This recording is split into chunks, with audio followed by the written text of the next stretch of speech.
May isang tren sa Japan na walang lumalabas sa opisyal na schedule. Walang numero, walang pangalan. Pero ayon sa mga driver at guard ng istasyon, kapag nakita mo ang tren na iyon sa hating gabi, hindi ka na dapat sasakay. Dahil karamihan sa mga sumakay, hindi na muling bumalik. Sa isang maliit na probinsya sa Japan, may lumang linya ng tren na matagal nang isinara. Hindi na ito ginagamit at karamihan sa riles ay kinakalawang na. Pero ayon sa matatandang residente, tuwing sasapit ang 12:00 ng gabi, may tren pa ring dumaraan. Tahimik, mabagal, at walang ilaw sa loob.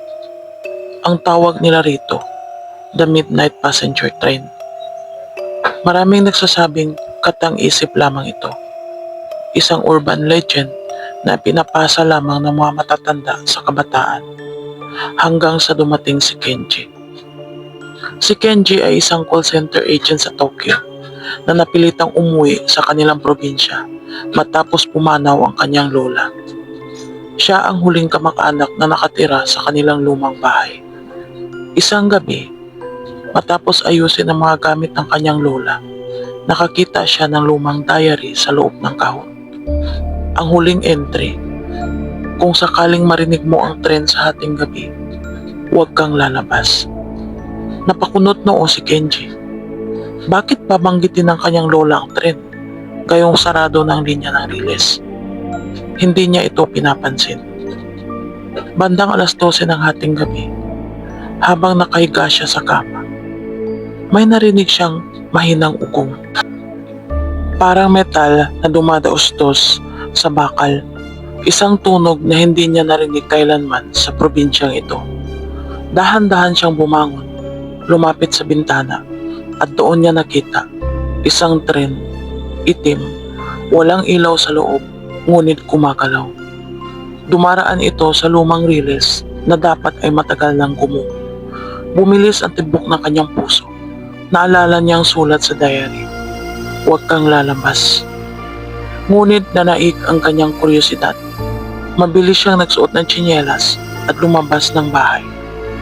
Habang papalapit siya sa riles, napansin niyang biglang huminto ang tren at kusang bumukas ang pinto. Walang konduktor, walang pasahero, walang kahit anong ilaw. Parang hinihintay siya. Sa loob ng tren, may malamig na hangin lumalabas. Amoy kalawang, amoy lumang lupa. May boses siyang narinig. Mahina, sumakay ka na. Hindi niya alam kung saan nanggaling ang boses. Pero ang mga paa niya ay kusa nang gumalaw. Umakyat siya sa tren.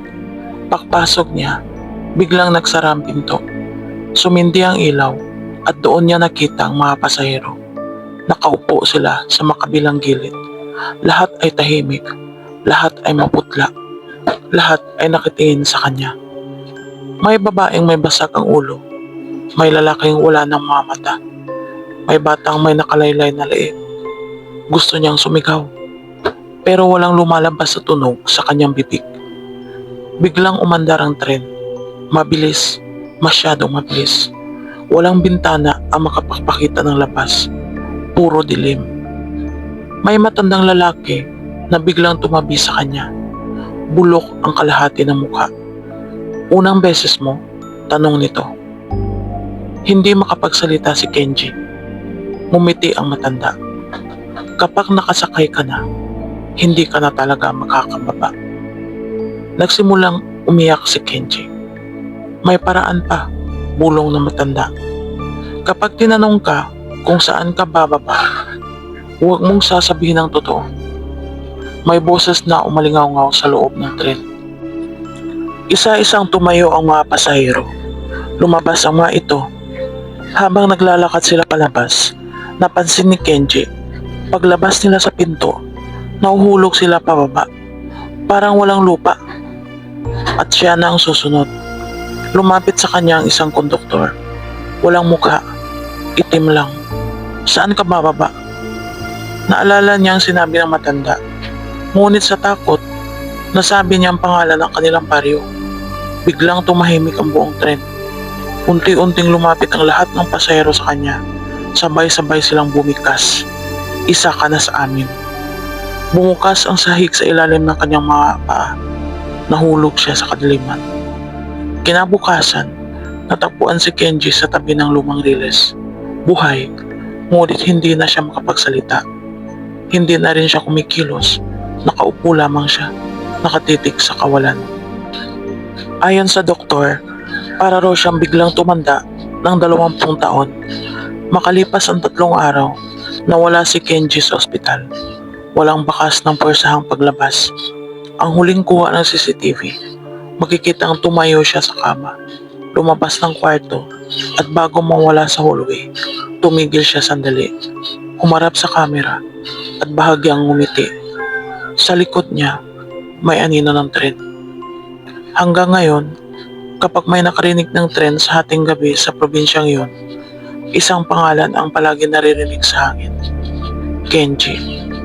At kung sakaling makarinig ka ng tren na hindi naman dapat umandar, huwag kang lilingon, huwag kang lalapit, at higit sa lahat, huwag kang sasakay.